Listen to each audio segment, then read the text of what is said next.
زمونږ په ذهنونو کې اول باچا خانی ده باور دی په خدای وشه مکمل باچا خانی ده د قام د یک جهتۍ د پارس غل باچا خانی ده دی قام ته سیاسی شعور خودل باچا خانی ده او دروغ دی چې د هر ظلم زغمل باچا خانی ده دروغ دی چې د هر ظلم زغمل باچا خانی ده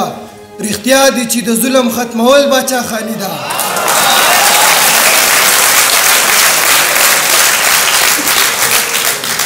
د استاد محترم اباسین یوسفزي صاحب په اجازت باندې د غزل مطلب دی چې ترسو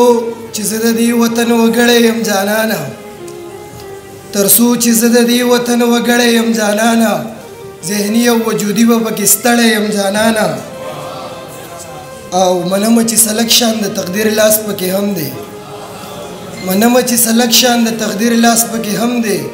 خو ډېر خپلې انا زه تنها کړی یم جانانه د خار د منارو په سر به ولې نه ځلیږم د خار د منارو په سر به ولې نه ځلیږم د غرونو د ښکلا د کاروان غړی یم جانانه او زه خپله د خپل ځان له ځانه تاو کړم بندیوان شم زه خپله د خپل ځان له ځانه تاو کړم بندیوان شم زه خپله د خپل ځان دپاره پړی یم جانانه او بغیر زرغونېدو چې هم شاداب یم شادابه بغیر زرغونېدو چې هم شاداب یم شادابه په زړو کې یو داسې غوندې زړی یم جانانه د یار د خامې خولې اوږده خندا څه داسې لګي لکه پیکا باندې چې 3000 شرید وباسې او نور دې د زلفو پنجابیان په ښکته نه راپرېږدي یار دې د مخ د اټک حد کې ورته برید وباسي مننه سترګې دې نه پټوي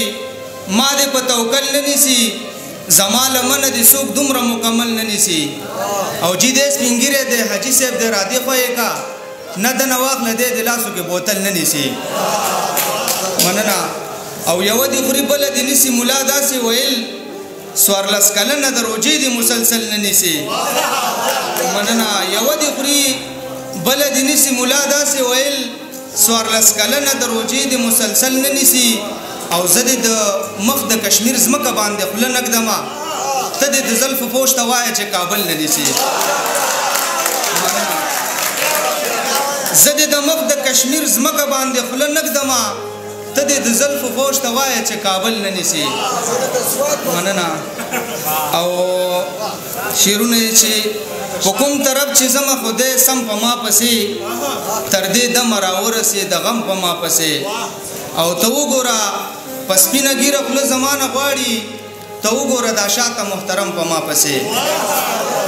ته وګوره په سپینه ږیره خوله زمانه غواړي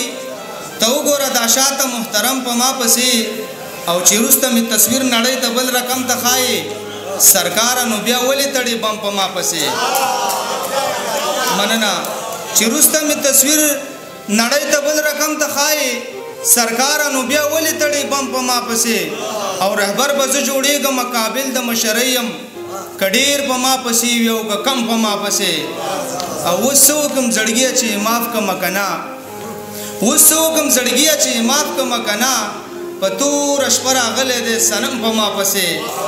او بیا ګوره وفاداره د ولس فکر روښانه که صدق سره یې واغسته قدم په ما پسې ډېر ښه